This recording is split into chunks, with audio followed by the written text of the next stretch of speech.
Yep. Looks like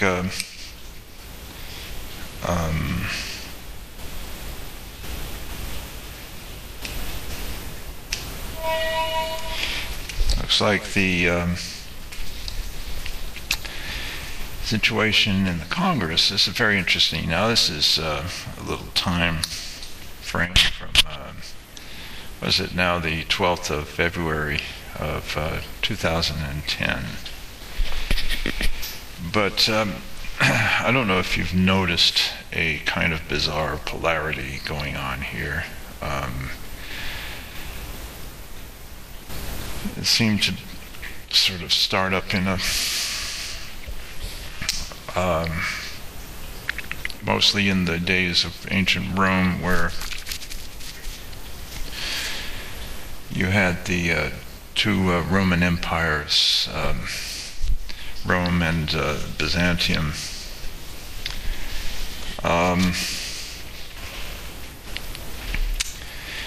And on up to the present situation, there always seems to be a sort of a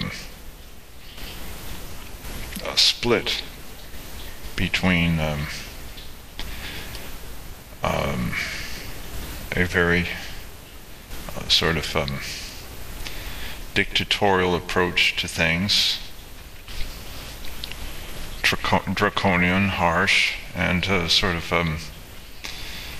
a laissez-faire type of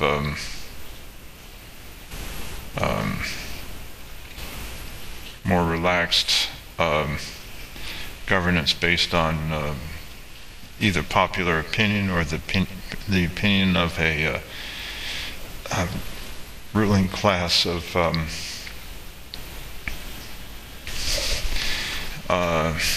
landed gentry, or what we would think of as successful mercantile elements. And this is the crux of our principle of history here. Now, this is not based on the theory or an assumption. It's based on the observation of history. The struggle in mankind of the assertion of will, how things are conducted.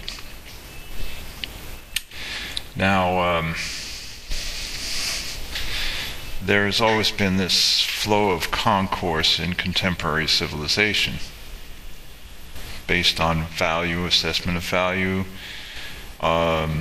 determining a large section of, or a large proponent of human behavior. Now, the pattern extends as such. The value that determines human behavior, and what we would consider a terrestrial value, a mundane sort of intrinsic value of behavior based on things that are considered important.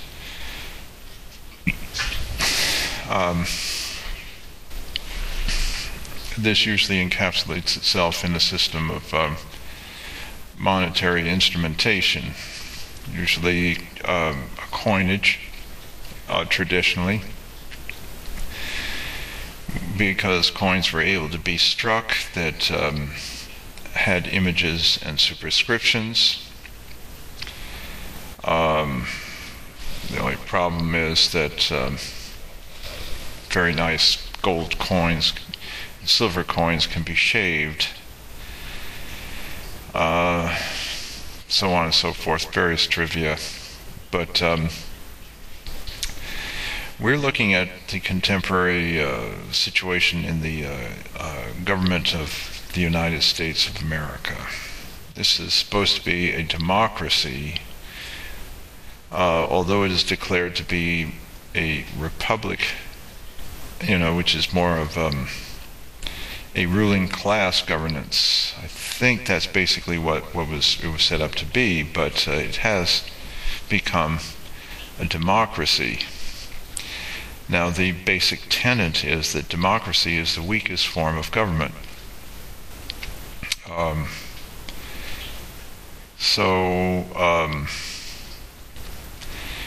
In this democracy, everybody should be like-minded. After all, this is the popular opinion. It's for the best, to promote the common welfare, etc., various forms of idealism.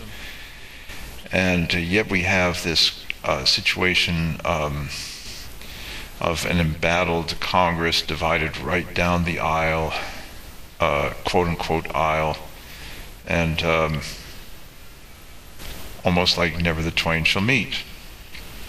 It's based more on the success of power than it is on governance or cooperation. That balanced with the opinions of the constituents from whence the representatives came. But this is pointing out a principle in the Bible. For the Bible mentions a wonderful prophecy given to the emperor of Babylon, Nebuchadnezzar. And he had the dream in which he saw a human form, head of gold, shoulders and right and left arm of silver, a belly of brass, hips and thighs of iron, and finally on down through to the bottom of the legs into the feet, clay and iron.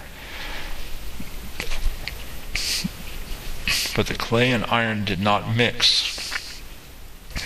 And then finally, at the very point of the toes, during the time where the foot is divided into 10 sections, a rock, a stone, cut out from heaven without hands, smites the statue on the feet, on the toes, and the whole statue is broken up and removed by the winds of the heavens. And this is the statue of man. Every human being has in his body the history of civilization and the story of the end. Every time you trim your toenails, you are looking at the end time scenario. I told you so. Anyway, okay, this clay and iron unmixed is what we see right now, and I'm having a look at it this way. Could it be the dichotomy? Well, I don't know if I could use the word dichotomy correctly, but the split between like-minded people, citizens, fellow citizens, right down the aisle, and never the twain shall mix. Even in the superpower balance of the mid-20th century, it came to be that there was a so-called defeat of communism. We have yet to see that. Basically, I mean, there's still a huge communist entity out there, China.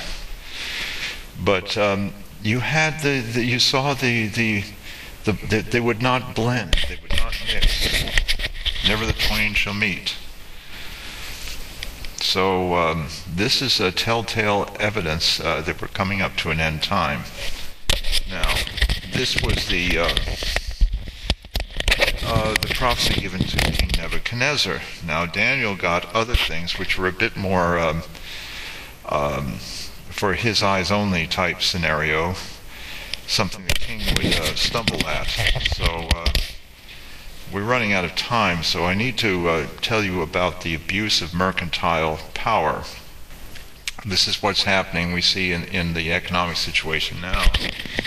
When mercantile power is abused, then the political power takes over and a dictatorship seizes control. This time the mercantile abuse is global, and therefore the dictatorship shall be global. And who can do a global dictatorship? Only a special person, the Antichrist, in place of Christ. And we'll have to leave it at there for now. Talk to you later, God willing.